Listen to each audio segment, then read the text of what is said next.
Good afternoon students. हमने study कर रहे थे सेंट्रल प्रॉब्लम्स ऑफ इकोनॉमी, जिसमें आज हम इसका कंप्लीट ओवरव्यू लेंगे। सेंट्रल प्रॉब्लम्स ऑफ इकोनॉमी का हमने क्या स्टडी किया था? What to produce, how to produce, for whom to produce, जो किसने दिया था? प्रोफेसर सैमुअलसन ने दिया था on the basis of allocation of the resources के बेस पे, जिसमें आज हम कंप्लीट स्टडी करने वाले जो लेफ्टविच ने या फिर स्टिगलर ने, प्रोफेसर स्टिगलर ने दिया है। Next, extended form of central problems of economy, how to achieve the full utilization of resources and how to achieve a growth of the resources।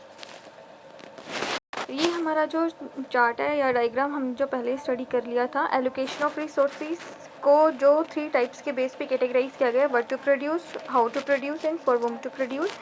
And the next जो कैटेगराइज है, how to use the full utilization of resources and economic development of growth of all resources, जो next basic extension form से जो professor लेफ्टविच ने या स्टिगलर ने और स्टिगलर ने इसका बेस्ट प्रपोनेंट फॉर्म दिया है सेंट्रल प्रॉब्लम्स ऑफ इकोनॉमी का।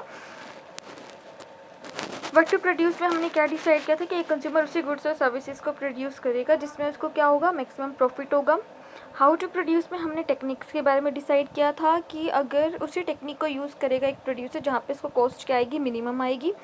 And for whom to produce में हमने परचेजिंग पावर के बारे में डिसाइड किया था, एक कंज्यूमर की जो रियल इनकम होती है उसकी परचेजिंग पावर को लेकर हमने इसमें डिसीजन लिया था फॉर वूम टू प्रोड्यूस में। प्रोफेसर सैमुअलसन ने दिया main problems of economy on the basis of allocation. Professor Samuelson ने क्या किया, 3 प्रॉब्लम्स को कैटेगराइज किया on the basis of allocation के बेस पे। फर्स्ट प्रॉब्लम क्या है हमारी, what to produce, meaning in this economy problem determine what types of goods and services are to be produce. What to produce में हम basically ये decide करते हैं कि किस टाइप का गुड्स और सर्विसेज को प्रोड्यूस किया जाए। Reason, because the country can not produce all goods by using the limited resources. अगर हम बात करते हैं रीज़न की कि एक इकोनॉमी के अंदर जो रिसोर्सेज होते हैं वो लिमिटेड होते हैं, तो उसको क्या करना पड़ता है, डिसाइड करना पड़ता है कि किस टाइप का गुड्स और सर्विसेज का प्रोड्यूस करें, किस टाइप्स का प्रोड्यूस करें। For example, if the farmer has a single piece of agriculture land and farmer has to make a choice between the two goods whether to grow a rice or the wheat। देखो अब एक farmer के पास वही simple एक single piece of land है, अब उसके ऊपर भी उसको डिसाइड करना पड़ेगा कि किस चीज़ का प्रोडक्शन करे, राइस का करे या वीट का करे। कि उसी तरह जो प्रोड्यूसर होते हैं, चाहे आप इंडस्ट्री सेक्टर की बात करो या एग्रीकल्चर सेक्टर की बात करो, जो प्रोड्यूसर होता है एग्रीकल्चर सेक्टर में अगर हम बात करें तो फार्मर भी एक तरह का प्रोड्यूसर होता है जो एग्रीकल्चर वीट्स माइस वगैरह का प्रोडक्शन करता है। इंडस्ट्री सेक्टर के अगर हम बात करें जो मशीन्स वगैरह का प्रोडक्शन करते हैं हमारे प्रोड्यूसर्स इंडस्ट्री में, उनके पास भी रिसोर्सेज क्या होते हैं, लिमिटेड होते हैं, तो वो भी डिसाइड करते हैं कि जो भी उनका इंडस्ट्री सेक्टर है उसका यूज़ वो किस सेक्टर के प्रोडक्शन के लिए करें। तो व्हाट टू प्रोड्यूस में हम डिसाइड करते हैं कि किस वस्तु या सेवा का उत्पादन किया जाए। 2 more things are to be kept in mind। इसके लिए उनको 2 बातों को ध्यान में रखना होता है। What goods are to be produce, इसके लिए सबसे पहले वो डिसाइड करते हैं कौन से गुड्स और सर्विसेज का प्रोडक्शन करें। मे बी वो कंज्यूमर गुड्स प्रोड्यूस करें या कैपिटल गुड्स का प्रोडक्शन करें। कंज्यूमर गुड्स जो एक कंज्यूमर अपनी डेली लाइफ में उपभोक्ता यूज़ करते हैं, शुगर, टेक्सटाइल, वीट, घी वगैरह एक्सेट्रा जितने भी कंज्यूमरेबल गुड्स होते हैं। और कैपिटल गुड्स की अगर हम बात करें तो मशीन, ट्रैक्टर्स या जितनी भी एग्रीकल्चर सेक्टर्स में मशीन्स वगैरह यूज़ की जाती है, इंडस्ट्री सेक्टर में जितनी भी मशीन्स ऑपरेट्स की जाती हैं, तो किस गुड्स और सर्विसेज का प्रोडक्शन किया जाए। एक फार्मर या एक प्रोड्यूसर के सामने बेसिकली यही प्रॉब्लम अराइज होती है। How much quantity of the goods produce, मतलब कितनी क्वांटिटी में गुड्स और सर्विसेज का प्रोडक्शन करें। सबसे पहली प्रॉब्लम क्या थी उसके पास, सबसे फर्स्ट प्रॉब्लम यही अराइज हुई थी, what goods are to be produce. अब नेक्स्ट उसी का ही पार्ट है पड़ा, how much quantity of goods are to be produce. What to produce में तो हमने डिसाइड कर लिया कंज्यूमर या फिर कैपिटल गुड्स, कंज्यूमर गुड्स का करेगा या फिर कैपिटल गुड्स का करेगा। लेकिन उसके बाद डिसाइड करना पड़ता है कि अगर कंज्यूमर गुड्स भी प्रोड्यूस कर रहा है तो कितनी क्वांटिटी में उस गुड्स और सर्विसेज का प्रोडक्शन कर रहा है। अगर कैपिटल गुड्स का प्रोडक्शन किया जा रहा है तो उसका कितनी क्वांटिटी में प्रोडक्शन किया जा रहा है। अब रिसोर्सेज तो क्या है, लिमिटेड है। अगर रिसोर्सेज एक प्रोड्यूसर के पास लिमिटेड होंगे तो या तो वो कंज्यूमर गुड्स का प्रोडक्शन करेगा या फिर वो कैपिटल गुड्स का प्रोडक्शन करेगा। अगर कंज्यूमर गुड्स का प्रोडक्शन करेगा तो more consumer goods and the less capital goods. अगर कंज्यूमर गुड्स का कम करेगा तो कैपिटल गुड्स का ज़्यादा करेगा।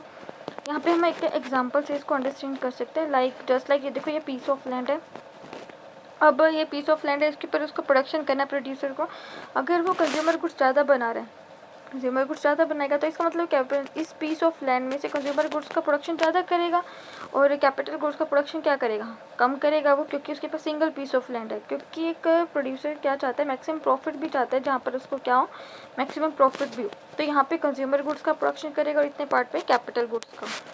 अब सेम ही हम बात कर सकते हैं अगर कंज्यूमर गुड्स का प्रोडक्शन कम किया जा रहा है, मतलब इतने ही पार्ट पे कंज्यूमर गुड्स का प्रोडक्शन किया जा रहा है, तो ये पोर्शन किस चीज़ का होगा, कैपिटल गुड्स के प्रोडक्शन के लिए यूज़ करेगा, क्योंकि एक कंज्यूमर के पास, एक प्रोड्यूसर के पास उसके लिमिटेड रिसोर्सेज होते हैं, उस लिमिटेड रिसोर्सेज से ही स्कार्स नेचर के रिसोर्सेज होते हैं, तो उसी में ही उसको प्रोडक्शन करना होता है गुड्स और सर्विसेज का। If the economy produce more wheat than the less production of the machine because ये resources are scarce in nature, क्योंकि जो रिसोर्सेज होते हैं वो कैसे होते हैं, स्कार्स इन नेचर के होते हैं, लिमिटेड रिसोर्सेज होते हैं। कंक्लूजन क्या था, producer produce those goods which generate a maximum profit. एक प्रोड्यूसर उसी गुड्स और सर्विसेज का प्रोडक्शन करेगा जहाँ पे उसको क्या होता हो, मैक्सिमम प्रॉफिट होता हो। इकोनॉमिक सिस्टम को मेनली 3 पार्ट डिवाइड किया हुआ था, व्हाट टू प्रोड्यूस, अब तक हमने व्हाट टू प्रोड्यूस की स्टडी है। नेक्स्ट जो हमारी प्रॉब्लम होगी वो हम नेक्स्ट जो हमारी मेन प्रॉब्लम अराइज होगी वो किस चीज़ को लेकर होगी, व्हाट टू प्रोड्यूस को लेकर, जो हम स्टडी कर चुके हैं। उसके बाद हम किस चीज़ की स्टडी करने वाले हैं, हाउ टू प्रोड्यूस की। हाउ टू प्रोड्यूस में इन this economy problem decide what kind of technique use for the production of goods and services. इसके अंदर हाउ टू प्रोड्यूस में एक इकोनॉमिक्स को, एक प्रोड्यूसर को डिसाइड करना पड़ता है कि वो कौन सी टेक्निक का यूज़ करे गुड्स और सर्विसेज के प्रोडक्शन करने के लिए। मेनली प्रोडक्शन टेक्निक्स 2 टाइप्स की टेक्निक अडॉप्ट की जाती है, या तो लेबर इंटेंसिव टेक्निक या फिर कैपिटल इंटेंसिव टेक्निक, जो हमने लास्ट वीडियो में स्टडी किया भी था। या यहाँ पे लेबर वर्क कर रहे हैं और यहाँ पे कैपिटल इंटेंसिव टेक्निक में हम काम मशीनों से लेते हैं, गुड्स और सर्विसेज का प्रोडक्शन या लेबर इंटेंसिव टेक्निक से किया जाएगा या फिर कैपिटल इंटेंसिव टेक्निक से किया जाएगा। उसके बाद लेबर इंटेंसिव टेक्निक कौन सी होती है, अगर मोर एंड मोर लेबर को एम्प्लॉयड किया जाएगा इंडस्ट्री में, अगर आप सबसे ज़्यादा लेबर को ही लगा रहे हो तो एम्प्लॉयमेंट की अपॉर्चुनिटीज़ जनरेट होती है। और कैपिटल इंटेंसिव टेक्निक में अगर आप कैपिटल इंटेंसिव टेक्निक का यूज़ करते हो तो वहाँ पे क्या जनरेट होती है, इंडिया में अनएम्प्लॉयमेंट जनरेट होती है। Example, when the goods produce under the textile industry more labour intensive technique is used, but in motor industry less labour intensive technique used and more capital intensive technique use. अगर हम textile industry की बात करते हैं तो उसमें labour intensive technique का use ज़्यादा किया जाता है, क्योंकि वहाँ पे सब काम हाथों से ही किया जाता है। या स्मॉल एंड कॉटेज इंडस्ट्री की हम बात कर सकते हैं, स्मॉल और कॉटेज इंडस्ट्री में मोस्टली वर्क हैंडीक्राफ्ट वर्क होता है, तो जहाँ पे लेबर इंटेंसिव टेक्निक का यूज़ किया जाता है। और मोटर इंडस्ट्री की अगर बात करें तो वहाँ पे लेबर इंटेंसिव टेक्निक का कम और कैपिटल इंटेंसिव टेक्निक का यूज़ ज़्यादा होता है।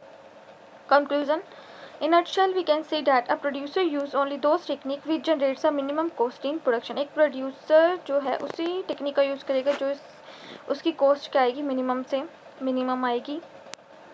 थर्ड पॉइंट है हमारा फॉर वोम टू प्रोड्यूस का, the scarcity can not satisfy all the wants of all the people. जो एक स्कार्सिटी की हम बात करते हैं, जो रिसोर्सेज होता है, लिमिटेड रिसोर्सेज होता है, वो सभी पीपल की वॉन्ट को सेटिस्फाई नहीं कर सकते। Therefore it has to decide who should get how much of the total output of goods and services. इसके अंदर उसको डिसाइड करना पड़ता है कि वो कितना गुड्स और सर्विसेज का प्रोडक्शन करे, निश्चित करता है। It means decide goods produce for self consumption और इन्वेस्टमेंट। यहाँ पे उसको डिसाइड करना होता है कि गुड्स वो सेल्फ कंजप्शन के लिए यूज़ करे या फिर वो इन्वेस्टमेंट के लिए यूज़ करे। For example, producer has to make a choice whether produce luxury goods और नॉर्मल गुड्स। एक प्रोड्यूसर को भी इस तरह चॉइस करना पड़ता है। फॉर वोम टू प्रोड्यूस में हम डिसाइड करते हैं कि जो उत्पादन किया जा रहा है वो किसके लिए किया जा रहा है। मतलब प्रोड्यूसर डिसाइड करेगा कि वो लग्जरी गुड्स का प्रोडक्शन करे या नॉर्मल गुड्स का करे। अगर लग्जरी गुड्स होगा तो रिच सोसाइटी के लिए प्रोड्यूस किया जाएगा, अगर नॉर्मल गुड्स होगा तो वो पुअर सोसाइटी ऑफ पीपल के लिए यूज़ किया जाएगा। This distribution relating to purchasing power of the economy. अगर हम फॉर वोम टू प्रोड्यूस की बात करें तो इसके अंदर एक कंज्यूमर की परचेजिंग पावर भी देखी जाती है कि इस कंज्यूमर की परचेजिंग पावर कितनी है। अगर रिच सोसाइटी की बात करें तो उनकी परचेजिंग पावर ज़्यादा होगी, अगर प्राइस थोड़ी सी भी रेज कर दी जाए तो उसके ऊपर उसका कोई इफेक्ट नहीं पड़ेगा। और पुअर सोसाइटी की बात करें तो अगर प्राइस रेज करोगे तो वो गुड्स और सर्विसेज को परचेज करना बंद कर देगा।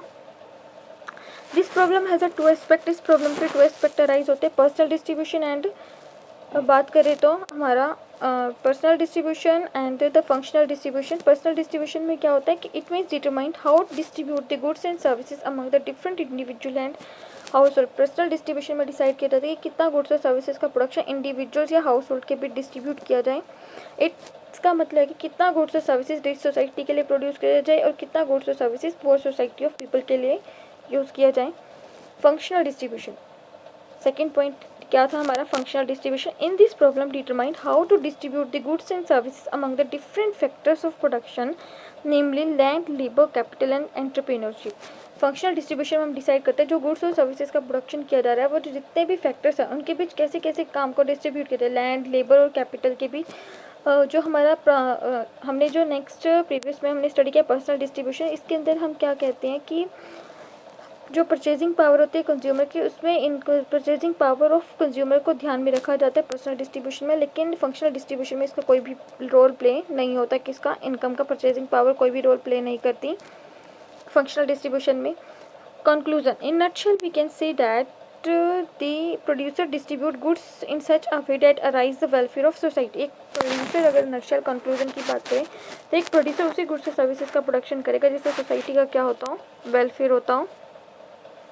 अब जो हमारी फोर्थ पॉइंट है, जो लेफ्टविच और स्टिगलर ने इसको एक्सटेंडेड फॉर्म कैटेगराइज की थी सेंट्रल प्रॉब्लम ऑफ इकोनॉमी की। फर्स्ट क्या है हमारा, how to make a full utilization of resources, मतलब क्या रिसोर्सेज का फुल यूटिलाइजेशन कैसे किया जाए।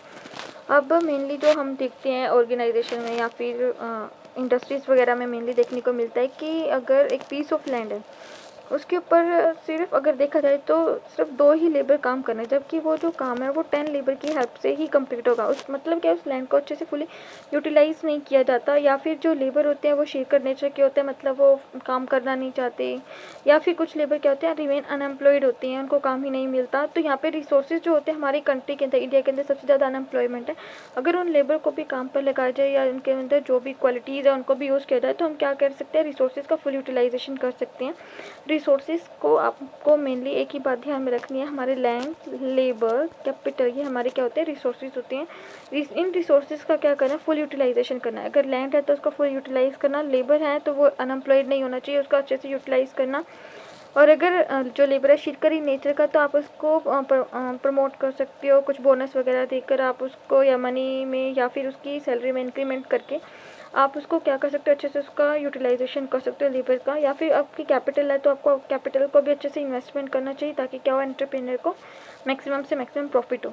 तो how to make a full utilization of resources, the main problem arises in the economy, the resources are not be full utilized like the land is not be fully utilized, labours are mainly शेरकर in nature और remain unemployed. या तो labour Sherkar nature के होते, काम नहीं करना चाहते, या फिर क्या होता है रिमेन अनएम्प्लॉयड होते, बेरोजगार होते हैं। It becomes a responsibility of each economy to make a full utilization of resources. तो हर इकोनॉमी की रिस्पॉन्सिबिलिटी बनती है, उत्तरदायित्व तो बनता है कि वो क्या करे, रिसोर्सेज का अच्छे से यूटिलाइजेशन करे। उसके बाद हमारा फिफ्थ पॉइंट आता है, how to achieve a growth of the resources, कि रिसोर्सेज की ग्रोथ कैसे की जाए। Another main problems of an economy, how to increase the production by consistently rise in the real income। अब यहाँ पे जो हमारा फिफ्थ पॉइंट आता है सेंट्रल प्रॉब्लम्स ऑफ इकोनॉमी का, वो ग्रोथ को लेकर है कि कंट्री के अंदर जो रिसोर्सेज है उनकी ग्रोथ कैसे की जाए, प्रोडक्शन को कैसे इंक्रीज़ किया जाए। तो यहाँ पे मेनली जो प्रोडक्शन को आपको लेबर इंटेंसिव टेक्निक का हमने देखा कि कैपिटल इंटेंसिव टेक्निक का यूज़ किया जा रहा है। तो रिसोर्सेज के ग्रोथ हमें क्या करना चाहिए, ट्रेडिशनल टेक्निक को छोड़कर हमें मॉडर्न टेक्निक को अपनाना चाहिए, टेक्निकल एडवांसमेंट के साथ चलना चाहिए, जिससे हम क्या कर सकते हैं, प्रोडक्शन कर सकते हैं न्यू प्रोडक्ट्स का। तो how to achieve growth of resources में हम सबसे पहली बात रियल इनकम को भी ध्यान में रखते हैं कि increase how to rise the production by consistently rise in real income. अगर हम प्रोडक्शन को कैसे इंक्रीज़ करें जिससे हमारी इनकम, रियल इनकम क्या होती है, कंसिस्टेंटली इंक्रीज़ होती जाए। तो इस ऑब्जेक्टिव को कैसे अचीव किया जा सकता है, जब आप मॉडर्न टेक्निक का यूज़ करते हो, टेक्निकल एडवांसमेंट के साथ अटैचमेंट होते हो, तो क्या होता है कि हम अपने प्रोडक्ट में मॉडिफिकेशन कर सकते हैं या फिर न्यू प्रोडक्ट्स वगैरह कर प्रोड्यूस कर सकते हैं, या फिर हम अपने प्रोडक्ट के डिज़ाइन शेप्स वगैरह में चेंज कर सकते हैं, जिससे हमारे रिसोर्सेज का क्या हो सकता है, अच्छे से फुल यूटिलाइजेशन हो सकता है। तो ये थे हमारे सेंट्रल प्रॉब्लम्स ऑफ इकोनॉमी के 5 पॉइंट्स, जो हम 3 एलोकेशन ऑफ रिसोर्सेज के बेस थे। नेक्स्ट टू जो प्रोफेसर लेफ्टविच और स्टिगलर ने एक्सटेंडेड फॉर्म दिया था